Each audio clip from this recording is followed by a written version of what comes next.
আশা করি তোমরা সবাই ভালো আছো। আজকের ভিডিওতে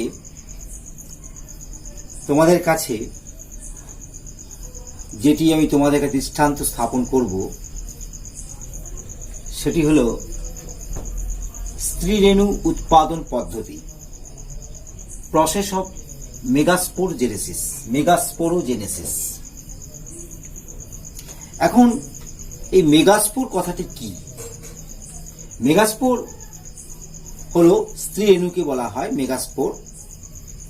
এর আগের ভিডিওতে আমি দেখিয়েছিলাম প্রসেস অফ মাইক্রোস্পোরোজেনেসিস, সেটা পুংরেণু বা পরাগ সৃষ্টির পদ্ধতি। এবার আমি আজকে তোমাদের কাছে স্ত্রীরেণু উৎপাদন পদ্ধতিটি তুলে ধরছি, মন দিয়ে শোনো। স্ত্রীরেণু উৎপাদন পদ্ধতিকে বলা হয় প্রসেস অফ মেগাস্পোরোজেনেসিস। এই সমগ্র পদ্ধতিটি যে স্থানে ঘটে সে স্থানটি তোমরা আগের ভিডিও দেখেছো, ডিম্বক, বোভিউল। সেই ডিম্বকেই ঘটে এই পদ্ধতিটা, এই প্রসেসটা। আমরা যদি স্ত্রীরেণু উৎপাদন পদ্ধতিকে সংজ্ঞাকারে বলে নিই, তাহলে বলা যাবে ডিম্বকে স্ত্রীরেণু মাতৃকোষ সৃষ্টি থেকে শুরু করে স্ত্রীরেণু অর্থাৎ হ্যাপ্লয়েড, স্ত্রীরেণু মাতৃকোষ ডিপ্লয়েড অর্থাৎ স্ত্রীরেণু মাতৃকোষ ডিপ্লয়েড থেকে শুরু করে স্ত্রীরেণু হ্যাপ্লয়েড সৃষ্টির পর্যায়ক্রমিক পদ্ধতিকে বলতে পারি স্ত্রীরেণু উৎপাদন পদ্ধতি বা মেগাস্পোরোজেনেসিস। আমি আমার আলোচনার সুবিধার্থে তোমাদের কাছে এই সমগ্র পদ্ধতিটিকে দুটি পর্যায়ে বিভক্ত করে নিতে পারি। সেটি হল synthesis of megaspore mother sell. First পর্যায়ে আমরা বলতে পারি সিনথেসিস অফ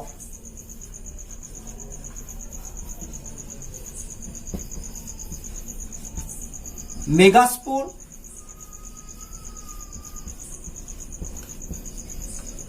মাদার সেল, অর্থাৎ স্ত্রীরেণু মাতৃকোষ সৃষ্টি। আমরা এই পর্যায়টিকেও নিতে পারি স্ত্রীরেণু মাতৃকোষ সৃষ্টি, স্ত্রীরেণু মাতৃকোষ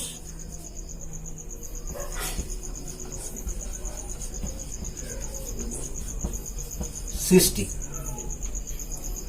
এই পর্যায়ে যে ঘটনাবলীগুলো ঘটে সে খুব মনোযোগ দিয়ে শোনো। স্ত্রীরেণু মাতৃকোষ সৃষ্টি শুরু হয় পরিণত ডিম্বকের ভ্রূণ পোষক কলা, যাকে নিউসেলাস বলা হয়েছিল আগের ভিডিও ডিম্বকের গঠনে। পরিণত ডিম্বকের ভ্রূণ পোষক কলার যে কোনো একটি কোষ, কি ধরনের কোষ? বৃহৎ আকৃতির কোষ, যখন ডিম্বক রন্ধ্রের দিকে যায় তখন সেই কোষটিকে বলা হয় আর্কিস্পোরিয়াল কোষ। লক্ষ্য করো, এটা ভ্রূণ পোষক কলার একটা দেখানো হয়েছে ডিম্বকের। এই ভ্রূণ পোষক কলার যে কোনো একটি বৃহৎ কোষ ডিম্বক রন্ধ্রের দিকে যায়, যাকে আর্কিস্পোরিয়াল কোষ বলে। ক্লিয়ার? 2 নম্বর, ওই আর্কিস্পোরিয়াল কোষটি বিভাজিত হয়ে, দেখো 2 নম্বর ছবিতে দেখতে পাচ্ছ, দ্বিতীয় ছবিটায় আর্কিস্পোরিয়াল কোষটি বিভাজিত হয়ে ভিতরের দিকে অর্থাৎ নিচের দিকে, দেখো ভিতরের দিকে প্রাথমিক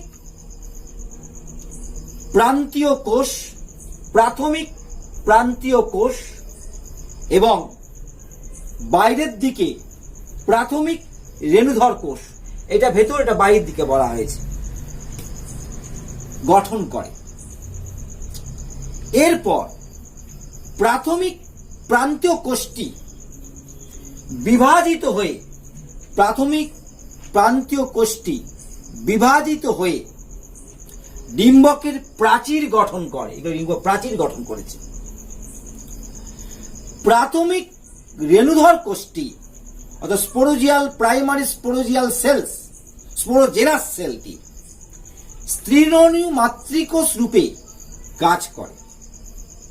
আবার কোন কোন ক্ষেত্রে, কিছু কিছু ক্ষেত্রে দেখো স্ত্রীরেণু মাতৃকোষ কাজ করেছে প্রাথমিক রেণুধর কোষটি, কোন কোন ক্ষেত্রে আর প্রাথমিক প্রান্তীয় কোষটি কি করেছে, ওই আমাদের যে ভ্রূণ পোষক করার আমাদের ডিম্বকের প্রাচীর গঠনে সাহায্য করেছে।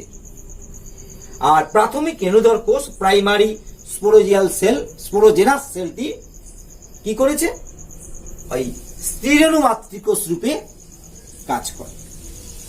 কিছু কিছু ক্ষেত্রে মনে রাখতে হবে, কিছু কিছু ক্ষেত্রে আর্কিস্পোরিয়াল কোষ টি, খেয়াল কোষ টি বলেছি আমরা, যেমন মাইক্রোজেনেসিসে অর্থাৎ মাইক্রোস্পোরোজেনেসিসে সেখানে অনেকগুলি কোষ কিন্তু কাজ করেছিল, এখানে একটি মাত্র কোষ, খেয়াল রাখবে এই যে পার্থক্য বিশেষ, একটি মাত্র আর্কিস্পোরিয়াল কোষটি হয় বিভাজিত হয়ে প্রাথমিক প্রান্তীয় কোষ ও প্রাথমিক রেণুধর কোষ সৃষ্টি করার মধ্য দিয়ে প্রাথমিক রেণুধর কোষটি স্ত্রীরেণু মাতৃকোষ রূপে কাজ করবে, আর প্রাথমিক প্রান্তীয় কোষটি ডিম্বকের প্রাচীর গঠন করবে।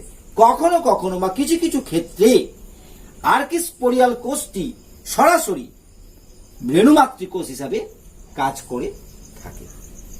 এই স্টেপটিকে বলা হয় synthesis of megaspore mother sell, অর্থাৎ স্ত্রীরেণু মাতৃকোষ সৃষ্টি পর্যায়। ক্লিয়ার? এবারে আসছি দ্বিতীয় পর্যায়ে। দ্বিতীয় পর্যায়ে আমি পড়াচ্ছি কিন্তু খেয়াল রাখো, স্ত্রীরেণু উৎপাদন পদ্ধতি। দ্বিতীয় পর্যায়ে স্ত্রীরেণু উৎপত্তি। দ্বিতীয় পর্যায়ে হলো স্ত্রীরেণু উৎপত্তি।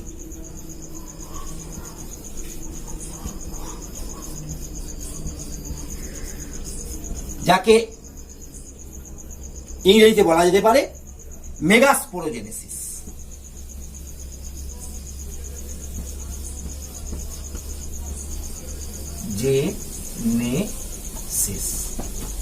ক্লিয়ার? এই পর্যায়ে কি ঘটনাগুলো, তা আমরা কোথায় থেমে গেছি? রেণু চতুষ্টয় সৃষ্টি হওয়ার আগে স্ত্রীরেণু মাতৃকোষ সৃষ্টি, ওইখানে কি শেষ করেছি? স্ত্রীরেণু মাতৃকোষ সৃষ্টি, অর্থাৎ প্রাথমিক রেণুধর কোষটি স্ত্রীরেণু মাতৃর কাজ করতে সক্রিয় হতে পারে, আর আর্কিস্পোরিয়াল কোষটি কোনো কোনো ক্ষেত্রে, কিছু কিছু ক্ষেত্রে আর্কিস্পোরিয়াল কোষটি সরাসরি রেণু মাতৃকোষ রূপে কাজ করে। ওখানেই হলো আমাদের সিনথেসিস অফ মেগাস্পোর মাদার সেলের অর্থাৎ স্ত্রীরেণু মাতৃকোষ সৃষ্টির শেষ অংশটি। দ্বিতীয় পর্যায়ে আমরা দেখছি স্ত্রীরেণু উৎপত্তি বা মেগাস্পোরোজেনেসিস পর্যায়ে কি ঘটবে? খুব সুন্দর ঘটনা। কি ঘটছে এখানে? স্ত্রীরেণু মাতৃকোষ, যাকে ডিপ্লয়েড বলা হয়েছিল 2N, সেটি মিওসিস কোষ বিভাজনের অংশ নেবে। মিওসিস কোষ বিভাজনের অংশ নেবে। আমরা সকলেই জানি এই মিওসিস কোষ বিভাজন ডিপ্লয়েড কোষকে হ্যাপ্লয়েড করে দেয়, হ্যাপ্লয়েড ক্রোমোজোম বিশিষ্ট কোষে রূপান্তরিত করে, তাই হ্রাস বিভাজন বলা হয় মিওসিস কোষ বিভাজনকে। এই হ্রাস বিভাজনের মধ্য দিয়ে স্ত্রীরেণু, একটি স্ত্রীরেণু মাতৃকোষ কটি কোষ সৃষ্টি করবে? এটাও আমাদের সকলে জানা আছে, 4টে কোষ, 4টে হ্যাপ্লয়েড কোষ সৃষ্টি করবে।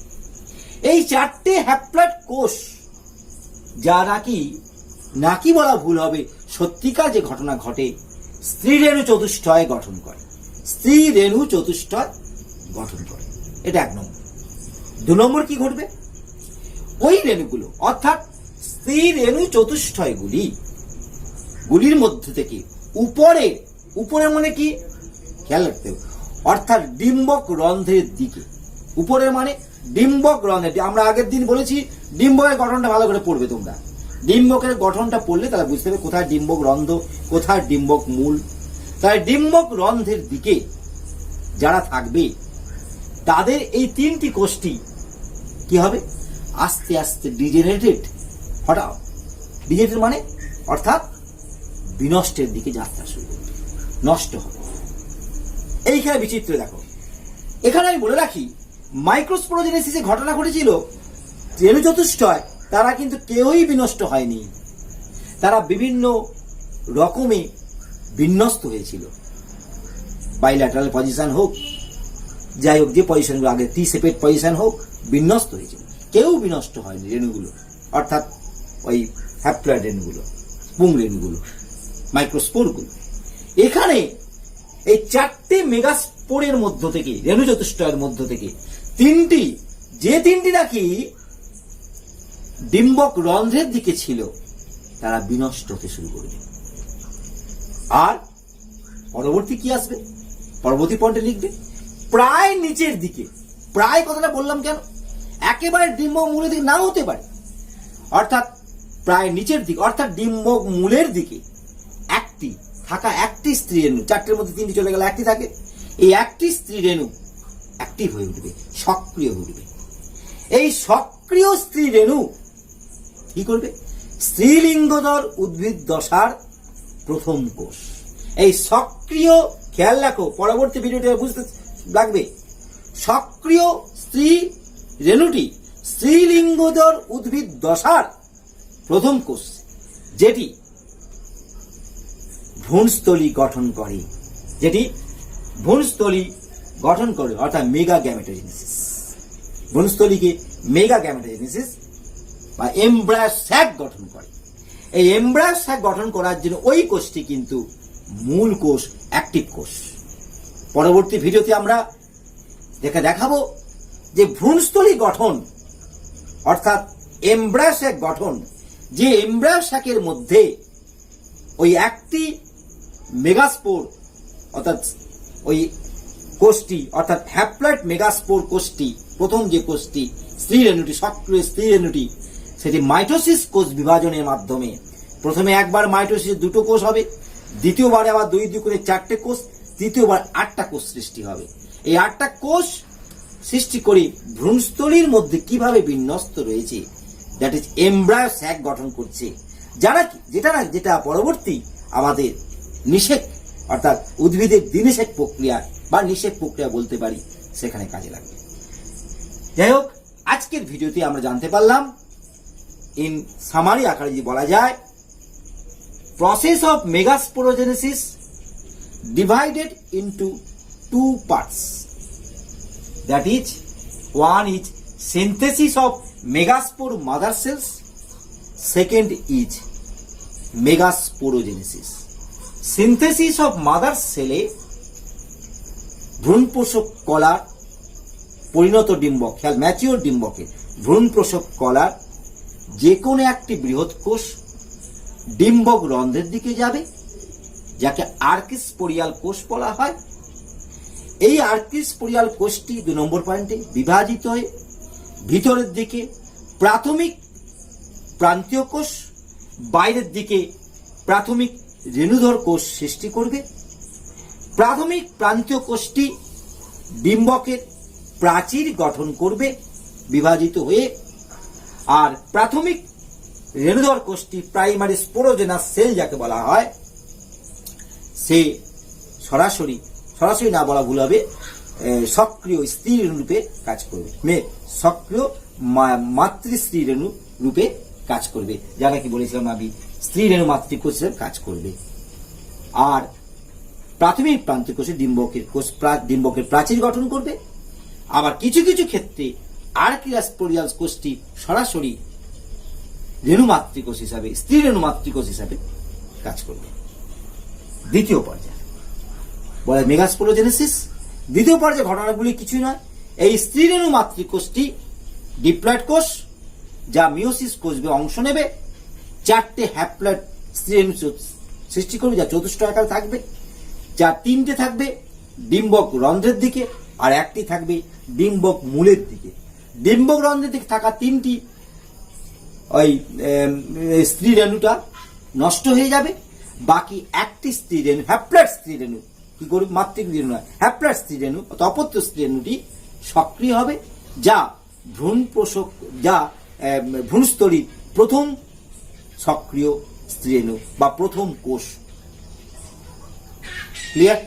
এই পর্যন্তই হলো মেগাস্পোরোজেনেসিস প্রসেস। আজ এখানে শেষ করলাম। পরবর্তী ভিডিও তোমরা লক্ষ্য করবে। আর অবশ্যই তোমরা আমাকে সাবস্ক্রাইব করবে।